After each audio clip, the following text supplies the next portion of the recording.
नमस्कार। चलिए आज बात करते हैं एक ऐसे सूफी संत की जिनका नाम सदियों से न सिर्फ इतिहास की किताबों में बल्कि करोड़ों लोगों के दिलों में धड़कता है। ख्वाजा मोइनुद्दीन चिश्ती। लेकिन उनके कई नामों में से एक नाम ऐसा है जो उनकी पहचान से भी बड़ा हो गया। गरीब नवाज, मतलब गरीबों का रखवाला। पर कभी सोचा है कि उन्हें ये नाम क्यों मिला, कैसे मिला? तो आज हम इसी सवाल का जवाब ढूंढने निकले हैं। अच्छा, उनकी विरासत को अगर समझना है ना, तो सबसे पहले आज के दौर में झांकना होगा। चलिए सीधे चलते हैं अजमेर शरीफ, जहां उनकी दरगाह सिर्फ एक इमारत नहीं है बल्कि एक जीती जागती परंपरा का दिल है। और ये कोई छोटी मोटी जगह नहीं है। हर साल लाखों लोग यहां आते हैं। और कमाल की बात यह है कि इसमें हर धर्म, हर मजहब के लोग शामिल होते हैं। बस यही एक बात उनके असर की पूरी कहानी कह देती है। तो चलिए घूम फिरकर हम वापस उसी सवाल पर आते हैं जिससे हमने ये सफर शुरू किया था। आखिर ये जो लफ्ज है गरीब नवाज, इसके पीछे का असली मतलब क्या है? इसका मतलब बहुत सीधा लेकिन उतना ही गहरा है।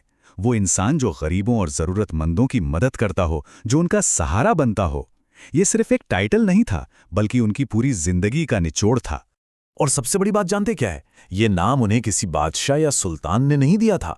ये नाम उन्हें दिया था आम लोगों ने। क्यों? क्योंकि वो सच में लोगों की परवाह करते थे। उनकी खानकाह, मतलब उनका जो ठिकाना था, उसके दरवाजे कभी किसी के लिए बंद नहीं हुए। उनका पैगाम भी बिल्कुल साफ था, मोहब्बत, सादगी और सेवा। तो ये तो हो गई उनकी सोच की बात है ना। पर असली कहानी तो तब शुरू होती है जब ये सोच काम में बदलती है। खास तौर पर तब जब वो भारत आए और उन्होंने अजमेर को अपना घर बनाया। सोचिए जरा, उस जमाने में समाज कैसा था, जहां जात पात और धर्म की दीवारें कितनी मजबूत थी। ऐसे माहौल में उनका तरीका एक क्रांति जैसा था। उन्होंने हर इंसान को बराबर माना। कभी ये नहीं पूछा कि कौन किस मजहब का है, किसकी क्या जात है, बस हर जरूरतमंद की मदद की। यही यही उनके संदेश की असली ताकत थी।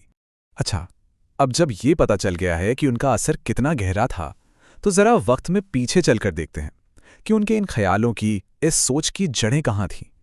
ये सब शुरू कहाँ से हुआ? तो उनका सफर शुरू होता है करीब 1141 ईस्वी में सिस्तान की जमीन से। बहुत छोटी उम्र में ही उनके माता पिता का साया सर से उठ गया। इसके बाद उन्होंने दुनिया की चीजों को छोड़कर इल्म यानी ज्ञान का रास्ता पकड़ लिया। तालीम हासिल करने के लिए दूर दूर तक का सफर किया और आखिर में वो सूफी मत के सबसे जाने माने चिश्ती सिलसिले से जुड़ गए।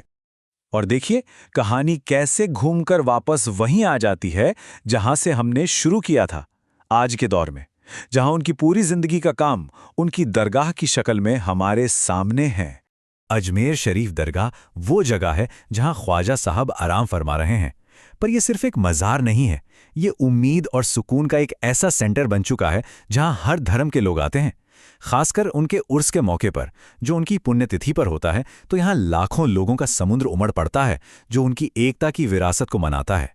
तो अगर उनकी पूरी जिंदगी, उनकी पूरी तालीम को एक लाइन में समेटना हो, तो वो क्या होगी?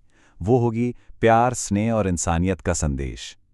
उनका पैगाम इतना सीधा और सच्चा था कि सदियों बाद भी लोगों को लगता है कि वो सीधे उन्हीं से बात कर रहे हैं। और यहीं पर हमारे लिए एक बहुत बड़ा सवाल भी खड़ा होता है।